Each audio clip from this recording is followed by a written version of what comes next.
Have you ever noticed how a perfectly reasonable colleague, someone you've worked with for years, just completely changes the exact moment they get promoted to management? Oh, absolutely. I mean, it's almost a cliche at this point. Right. Like one day you are commiserating over coffee about the unrealistic deadlines coming down from the executive team. Hmm. And then literally the following week, that exact same person is sending you a late night message asking for an urgent deliverable by tomorrow morning. And they do it without a single hint of irony or self-awareness. Yes, exactly. It's wild. And I think our immediate instinct as the person on the receiving end is just to write it off as this huge revelation of character. Right. We assume the promotion just sort of stripped away their polite facade, like it finally showed us who they really were all along. Yeah, we think the power just acted as a mirror. We treat it as a character flaw. But the body of psychological research, and really the neurological research we are dissecting in today's deep dive, suggests that framework is entirely backwards. Completely backwards. The promotion itself, the actual literal acquisition of leverage and authority over other human beings, physically and psychologically rewires the brain. So in this deep dive, we are unpacking all of that. The structural, the cognitive, and the behavioral effects of power. Because we really need to look at how authority fundamentally alters human cognition. I mean, it changes everything from how you process basic information to how you perceive the inner lives of the people around you. Which completely upends how we evaluate leadership. Right. Because power is not a passive mirror. It is an active corrupting force. Exactly. It exerts this predictable, systematic pull on the human mind.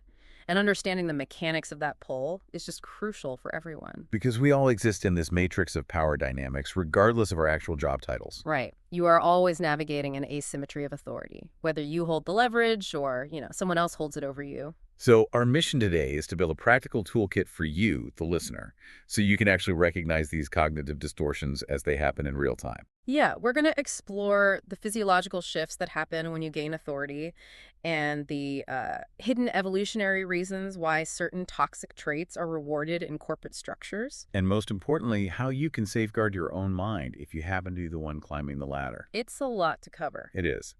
So let's ground this by starting with a concept most of us already know.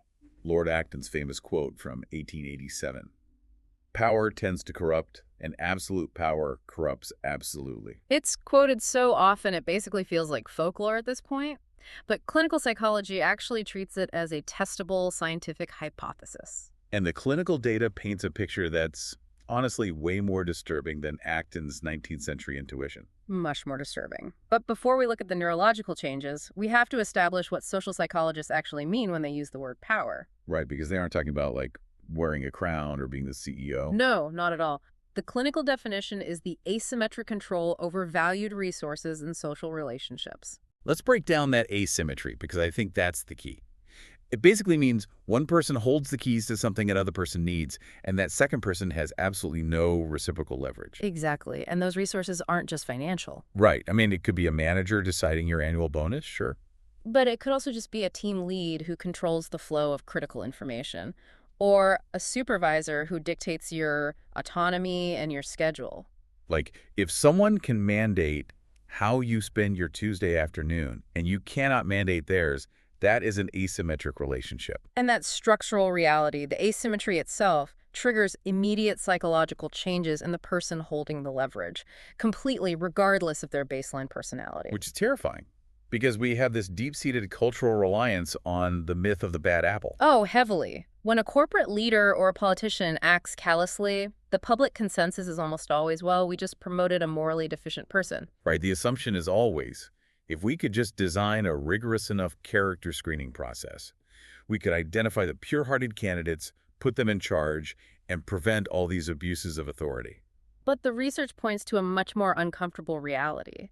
Power doesn't just attract the bad apples, it literally alters everyone. I've been trying to visualize how this actually operates on the brain. We usually compare power to a tilted treadmill. Right, like you put a good person on a really steep incline, and eventually they're just going to fall off. But that only explains the structural difficulty. It doesn't explain the internal change happening to the person. No, it doesn't. The research makes it sound more like a cognitive local anesthetic. Like the exact moment you are placed in a position of asymmetric control, The environment injects a numbing agent directly into the parts of your brain responsible for social mirroring and caution.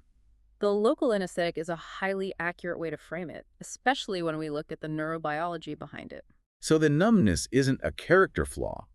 It's a biological reaction to the environment you were just placed in. Exactly.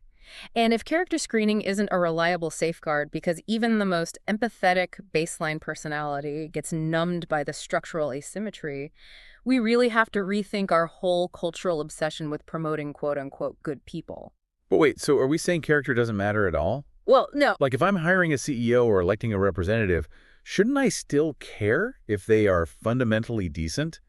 It feels incredibly fatalistic to just say, well, evaluating a leader's character is a waste of time because the system will rot them anyway. I see what you mean. No, character certainly matters as a baseline. You absolutely want to avoid promoting someone with active pre-existing malicious intent. Okay, good. So the baseline is important. The danger lies in our reliance on character as the primary defense mechanism against institutional abuse. That's the flaw. Ah, I see. The moral failures we see in high-level leadership are rarely just individual pathologies. They are the predictable output of a human brain operating in an unchecked environment. So a highly empathetic person placed in a system of absolute unconstrained authority will eventually undergo the exact same cognitive distortions as anyone else. Precisely. If the distortion is that inevitable, we need to look under the hood at the mechanics. How does this rewiring actually manifest in our behavior? Well, Dacher Keltner and his research team at UC Berkeley have done some of the most comprehensive work on this. They call it the approach behavior model. Right.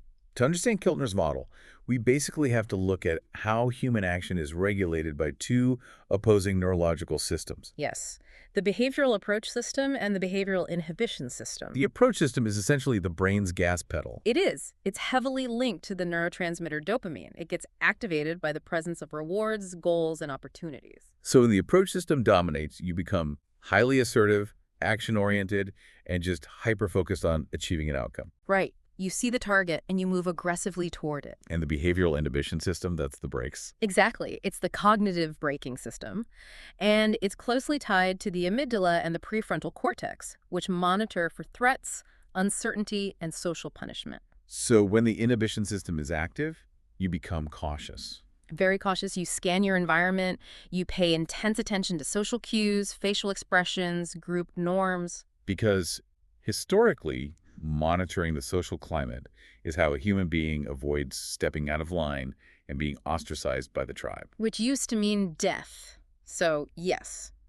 Now think about what happens when a person gains asymmetric control over resources. The whole environment shifts. Right, because they control the resources, they are no longer dependent on the social approval of the people below them. The threat of social punishment just evaporates. Consequently, the brain basically slams a cinder block onto the approach system's gas pedal and completely cuts the brake lines of the inhibition system. That neurological shift is profound. The powerful person's brain becomes flooded with reward sensitivity. They become incredibly decisive, highly optimistic about their own chances of success, and remarkably insensitive to situational constraints. Constraints that would normally cause a lower power person to hesitate. Exactly. And this manifests in ways you honestly wouldn't expect. Let's talk about the candle problem. Oh, that's a brilliant example. It's one of the classic cognitive flexibility tests mentioned in the source material, and it perfectly demonstrates the duality of this gas pedal mindset. So in this experiment, researchers prime participants to feel either high power or low power. Usually by having them write in detail about a time they had authority over someone else, or conversely, a time they were entirely subjected to someone else's rules. Right. So once they are psychologically anchored in that state, either high or low power, they are presented with a physical logic puzzle. They are given a candle, a box of thumbtacks, and a book of matches. And they're asked to attach the candle to the wall so the wax won't drip on the table below. It sounds so simple. It does. But it's actually incredibly frustrating because of a cognitive bias called functional fixedness. Yes. When we look at the box of tacks, our brains immediately categorize it as a container. Its only function is to hold the tacks. We don't see it as a separate tool. So people try to melt the candle directly to the wall, which fails, or they try to pin the candle to the wall with a tack, which just breaks the wax. the actual solution requires you to break that functional fixedness. Right. You have to dump the tacks out, use a tack to pin the empty cardboard box to the wall, and place the candle inside it. You essentially have to turn the box into a shelf. And the empirical results here are just striking. The individuals who were primed with the high-power psychological state solved the puzzle significantly faster and at much higher rates than the low-power group. The feeling of authority fundamentally enhanced their creative problem-solving capabilities. It did. But let's pause and apply some real-world logic here for a second. If power makes us less inhibited, more decisive, and better at thinking outside the box, isn't that exactly the psychological profile we want in a corporate leader? It definitely sounds like it. Right. Like we want a CEO who isn't paralyzed by anxiety, who can see past traditional boundaries, and who aggressively pursues goals. So why do psychologists frame this reduction in inhibition as a dangerous, corrupting force if it produces such tangible, visionary results? Because the exact same neurological mechanism that allows you to brilliantly disregard the traditional rules of a cardboard box also causes you to disregard the traditional rules of social and ethical conduct. See. The creativity in the candle problem stems from an indifference to constraints. When you apply that same uninhibited indifference to a human environment, you get a leader who crosses boundaries, ignores compliance protocols, and takes catastrophic, overconfident risks. Wow. Because they stop scanning the environment for potential blowback. Exactly. Their brain is artificially saturated with optimism about their own judgment. So the hyper-focus on the goal comes at the direct expense of social awareness. The brain literally cannot maintain maximum approach activation while also dedicating processing power to social mirroring. It's a zero-sum game for attention. Which brings us to a phenomenon that I honestly think is the most destructive side effect of authority in a modern workplace: the empathy deficit. Yes. In cognitive psychology, we refer to this as a deficit in perspective taking. And perspective taking is basically the complex mental operation required to accurately model another person's inner life, right? Their emotions, their context, their baseline knowledge. Right. It requires active cognitive effort to step outside your own default experience. And the data unequivocally demonstrates that people in positions of power systematically allocate less attentional bandwidth to the internal states of their subordinates. Much less than someone in an equal position would. Exactly. Let's talk about Galinsky's E experiment because it physically measures this bandwidth allocation. This is one of my favorite studies to illustrate this point.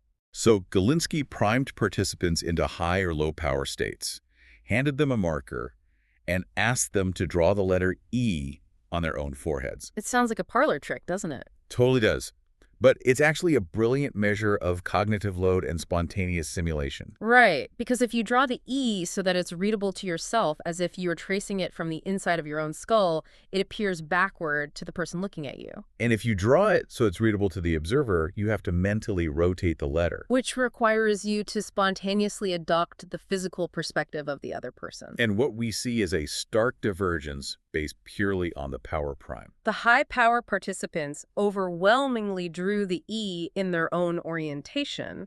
They defaulted entirely to their own subjective experience. While the low-power participants overwhelmingly performed the mental rotation, drawing it so the observer could read it. Yes. And what's terrifying is that this isn't a conscious choice. Not at all. The high-power participants weren't sitting there thinking, I don't care about the observer, I'm going to draw it for myself. The power manipulation simply removed the automatic neurological trigger that prompts a human to simulate another person's point of view. It is an automatic attentional reallocation. And if you apply this to a corporate hierarchy, you see the root cause of profound organizational dysfunction. Oh, definitely. It manifests heavily as the curse of knowledge, where leaders drastically overestimate what their direct reports actually know.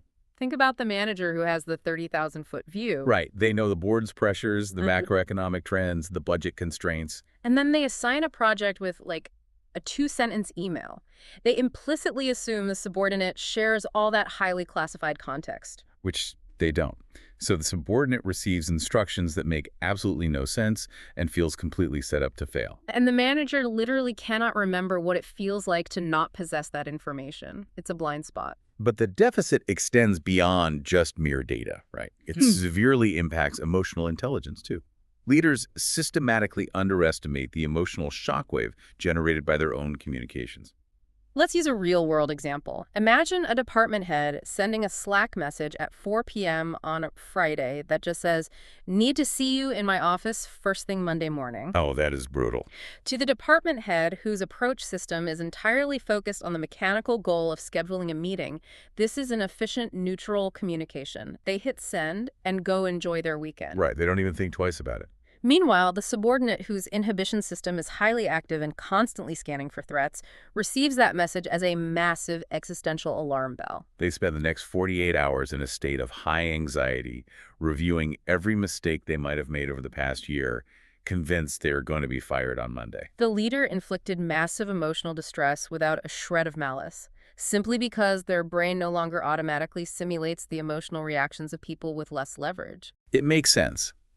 A subordinate's professional survival depends entirely on accurately reading the mood and intentions of the boss. But the boss's survival depends on hitting quarterly targets, not on reading the subordinate. It's just structural blindness, like driving a car. You aren't malicious for not noticing every single pebble on the road. Your attention is just forced on the destination. But if you're the pebble, it feels pretty personal. Exactly. But missing the pebble on the road isn't just an attention problem.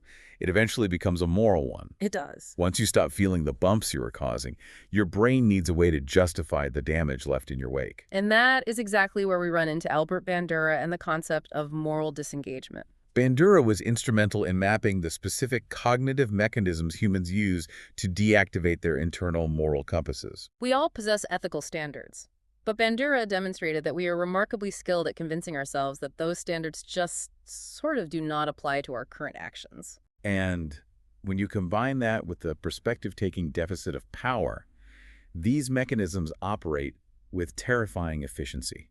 One of the primary mechanisms Bandura identified is the displacement of responsibility. Which is fascinating because a hierarchy is essentially a machine designed to diffuse accountability. It creates a structural excuse for everyone involved. The employees at the bottom of the organizational chart can execute unethical practices by claiming they were simply following mandates from above. Right, they displace responsibility upward. I was just following orders. Meanwhile, the executives at the top who designed the strategy can claim that the unethical outcomes were the result of rogue, low-level employees failing to implement the vision properly. So they displace responsibility downward. Exactly. The blame is spread so thin across the hierarchy that an organization can commit acts that literally none of the individuals involved would ever endorse if they were acting alone. It's systemic diffusion. But it goes deeper than just shifting blame, doesn't it? The lack of empathy eventually metastasizes into full-blown dehumanization. Yes, stripping away the full human complexity of the people beneath you until you view them purely as instruments or obstacles. The source material brings up the Stanford prison experiment here. Philip Zimbardo's 1971 study, which is basically the most famous and arguably most misunderstood example of this in psychology. We really have to unpack Zimbardo carefully because the popular narrative taught in introductory psychology courses is severely incomplete. The standard story is that healthy Stanford students were randomly assigned to be guards or prisoners in a basement simulation. Right. And within days, the sheer psychological weight of the guard uniform turned them into sadistic monsters who sleep-deprived and humiliated their peers, forcing the experiment to shut down early. That's how it's usually presented, as definitive proof that ordinary people will spontaneously become monsters the second you give them unchecked authority. But the modern rigorous critiques of that study paint a very different picture. The guards didn't just organically invent this cruelty out of nowhere. Bernardo and his research team acted as the wardens, right? Yes. And they gave the guards highly explicit instructions. They told them to create a sense of fear, arbitrariness, and complete powerlessness among the prisoners. So the study was riddled with what we call demand characteristics. Exactly. The participants, who were intelligent college students, quickly figured out the dramatic narrative the experimenter wanted to create. And they consciously or unconsciously altered their behavior to deliver that narrative. The cruelty wasn't some spontaneous eruption of human nature. It was a performance explicitly sanctioned and directed by the ultimate authority figure in the room, the lead researcher. So wait, if the Stanford prison experiment is structurally flawed, does the core theory of power-induced dehumanization still hold up in real life? It feels like we're dismantling our best evidence for it. Oh, the principle holds up robustly. but it manifests very differently than Zimbardo claimed. How so? Real-world dehumanization is rarely the spontaneous, theatrical sadism we saw in that basement. Instead, look at modern corporate compliance failures. Like pharmaceutical executives hiding dangerous side effects. Or auto manufacturers covering up fatal engineering flaws. That level of systemic, lethal negligence requires a profound degree of dehumanization. The executives must cognitively reduce actual human casualties to acceptable statistical margins on a spreadsheet. And they achieve that not through spontaneous evil, but through a far more insidious process called entitlement creep. Entitlement creep. I love that term. The slow, rationalized transition from, I need latitude to do my job, to the rules simply do not apply to me. Walk us through the neurology of how someone rationalizes that shift, because it's fascinating. Well, you have to realize it begins with a very real, very legitimate sense of burden. Right. A person in a high-stakes leadership role is often working 80-hour mix. They're carrying the financial survival of the company on their shoulders, dealing with immense stress. And their brain registers this massive output of effort and intuitively seeks compensation, so they begin to grant themselves minor, seemingly justified exceptions to the rules. They might bypass standard IT security protocols because they are simply too busy. Or they aggressively expense personal dinners because they feel they have sacrificed their personal life for the firm. And at that stage, it doesn't feel malicious. It feels like basic survival. They think, I am carrying this entire operation. I need friction removed from my path so I can save the company. It's highly persuasive to the person experiencing it. But over years of sustained power, that cognitive framing subtly shifts. Right, because the approach system's continuous dopamine reward cycle reinforces the behavior. Exactly. The latitude is no longer viewed as a temporary necessity born of a specific burden. It becomes internalized as an intrinsic right tied to their superior status. They no longer think, I am allowed to bypass the rules because I am busy. They think, the rules are designed for ordinary employees. I am fundamentally above them. And because their empathy dial has been systematically turned down by the power asymmetry we talked about earlier, They are completely insulated from the resentment this behavior causes in the rest of the organization. they are literally the last person to realize they have become a tyrant. Which raises a deeply unsettling question.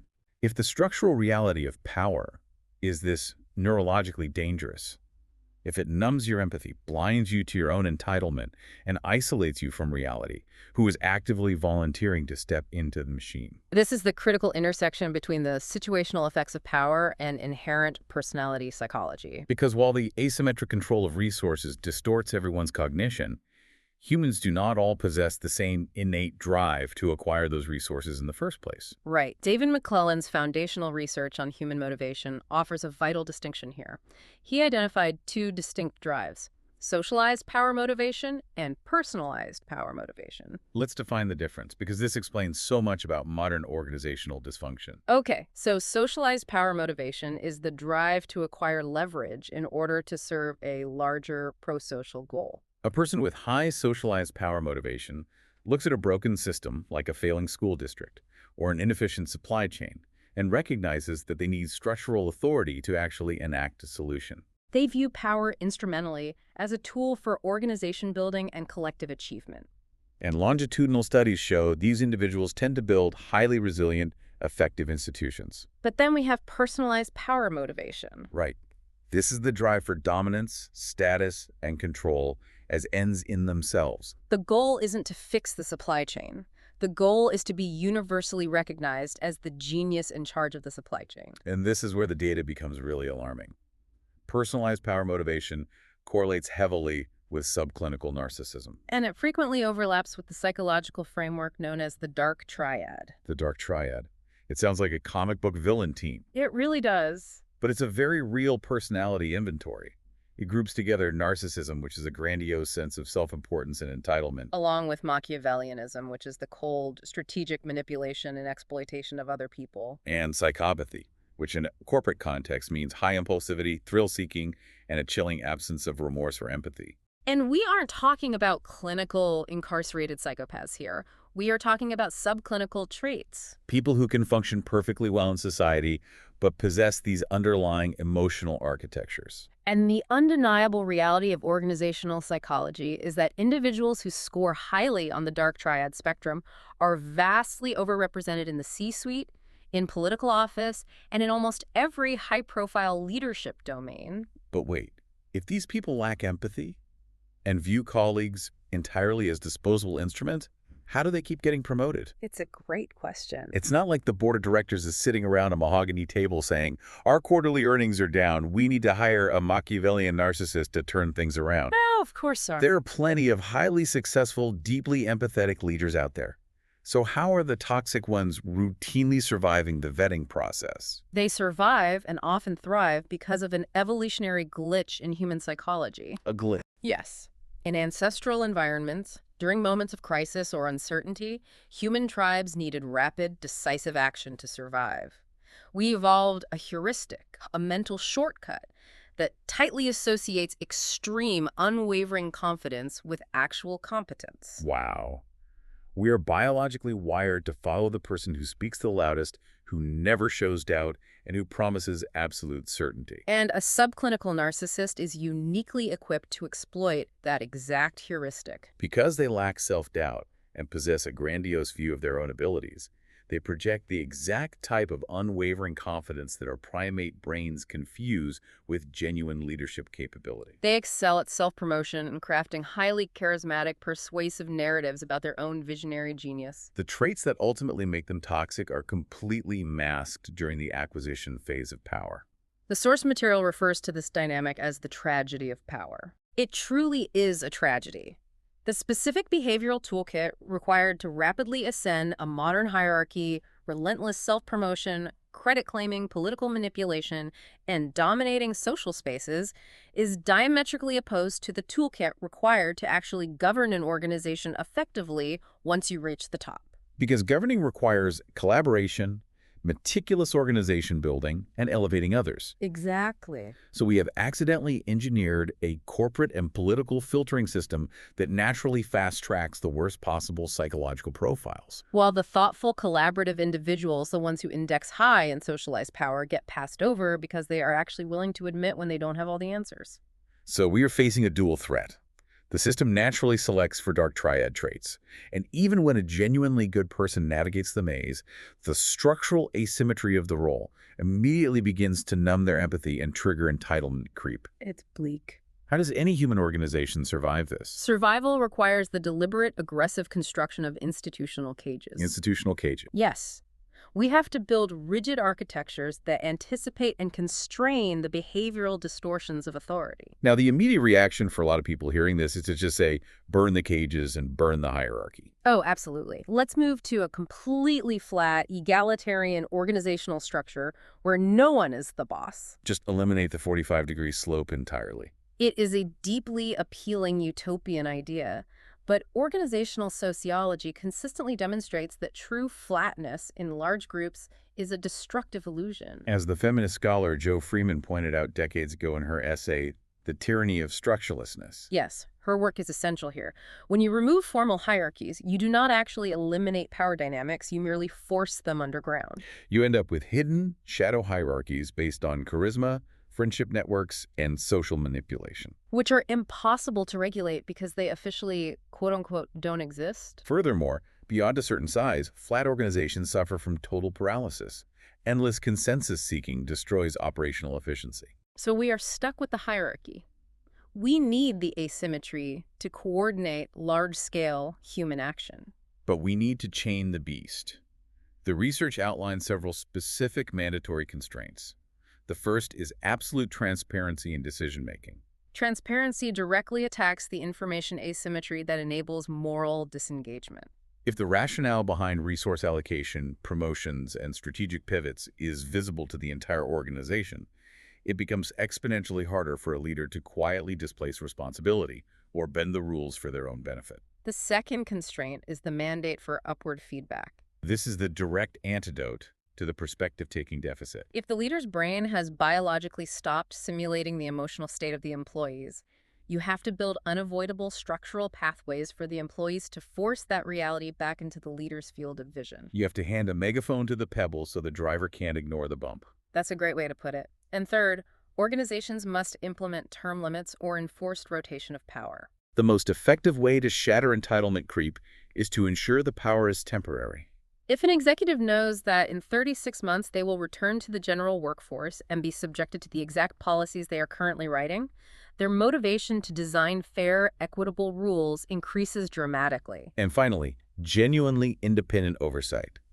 Not a board of directors handpicked by the CEO and compensated with stock options. Right. An entity with the structural leverage to actually fire the leader without fear of reprisal. But here's the paradox that makes all of this so incredibly difficult. The immune system of power actively fights the constraints. This is the most consistent reality in political science and corporate history. The moment you place an individual in a constrained position of authority, their approach system will view those constraints as obstacles to their goals. And they will immediately and often unconsciously begin working to dismantle them. They will argue that transparency slows down innovation. They will subtly penalize employees who use the upward feedback channels, chilling the entire system. They will attempt to capture or defang the independent oversight committees. It's like installing a smart thermostat to keep a room perfectly cool, but the heater in the room is actively trying to hack the thermostat. The constraints aren't a set-it-and-forget-it solution. They require constant, exhausting vigilance from the people at the bottom of the structure. But let's bring this down from the Fortune 500 boardroom level.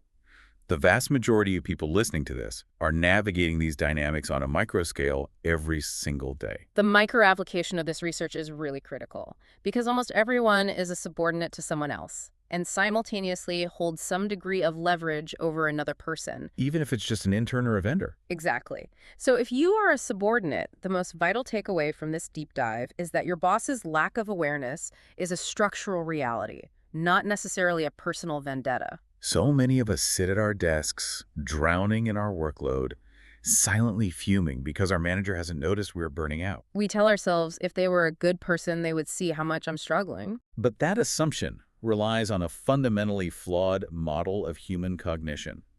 Your manager's brain is not dedicating processing power to reading your subtle body language or your passive-aggressive sighs.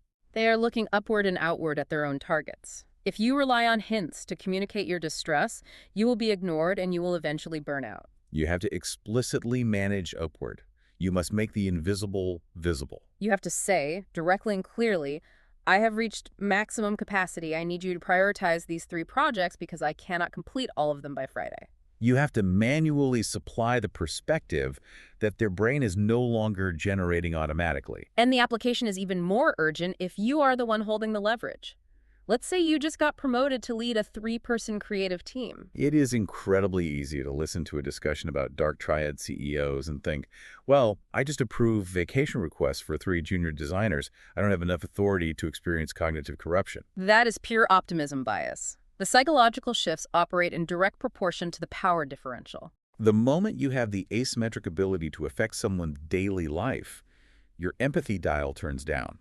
The newly promoted middle manager who thinks they are immune to the neuroscience is the exact person who becomes the aloof, out-of-touch boss they were complaining about last month. To survive your own promotion without losing your humanity, you essentially have to treat your own brain with deep suspicion. You have to artificially engage your behavioral inhibition system on purpose.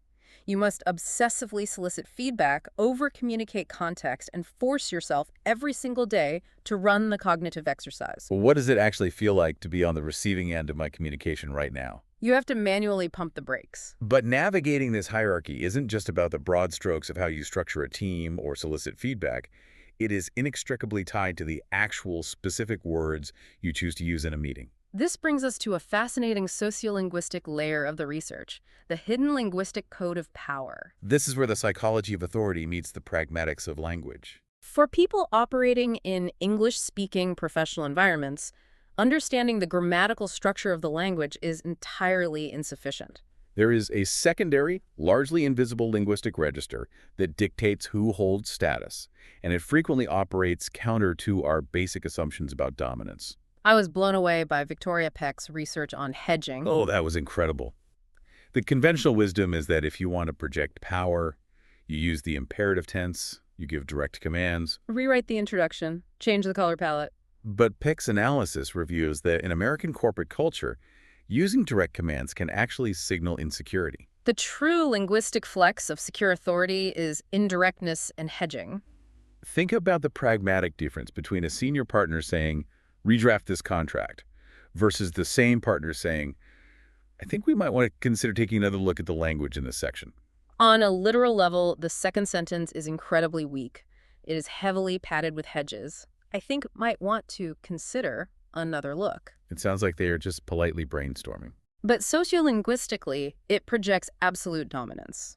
The senior partner is so secure in their asymmetric control of resources that they do not need to raise their linguistic voice.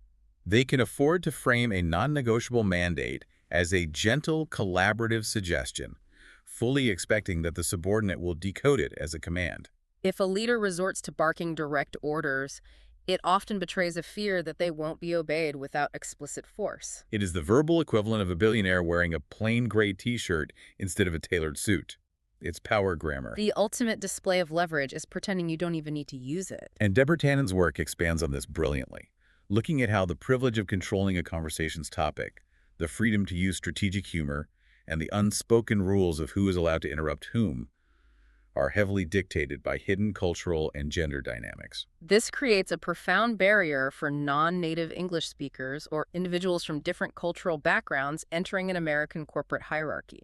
An international employee might have absolutely flawless English syntax and an expansive vocabulary. But if they haven't been socialized into these invisible pragmatic rules, they will constantly lose power negotiations.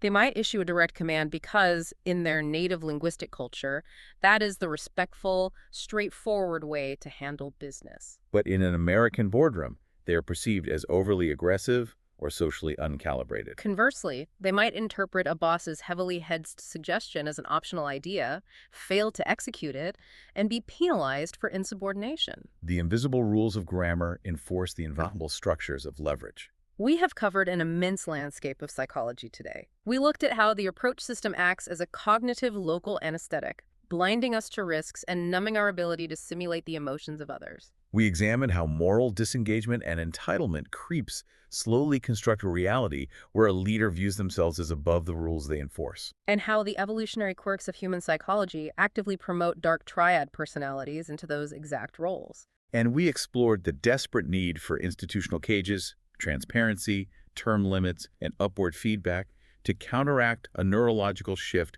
that none of us are naturally immune to. Power is not a mirror reflecting your true soul. It is a profound structural force that bends your cognition to its will. It requires relentless, conscious effort to hold authority without letting it slowly dismantle your capacity for empathy. Think back to the colleague we talked about at the very beginning of the hour, the one who changed the moment they got the manager title. We can now look at them not as a bad apple who finally took off their mask, but as a normal human brain reacting predictably to the sudden absence of social friction. So as we wrap up this deep dive, I want to turn the lens back on you. Think about the last time you were granted asymmetric control over a group. It doesn't have to be a major corporate promotion. Maybe you were leading a volunteer committee, or you were in charge of organizing a complex family vacation, or you were just training a brand new hire. Based on the invisible, insidious psychological shifts we've dissected today, How might your own behavior have subtly changed without you even realizing it? When the approach system flooded your brain with goal-oriented optimism and muted your social radar, whose perspective did you completely stop seeing?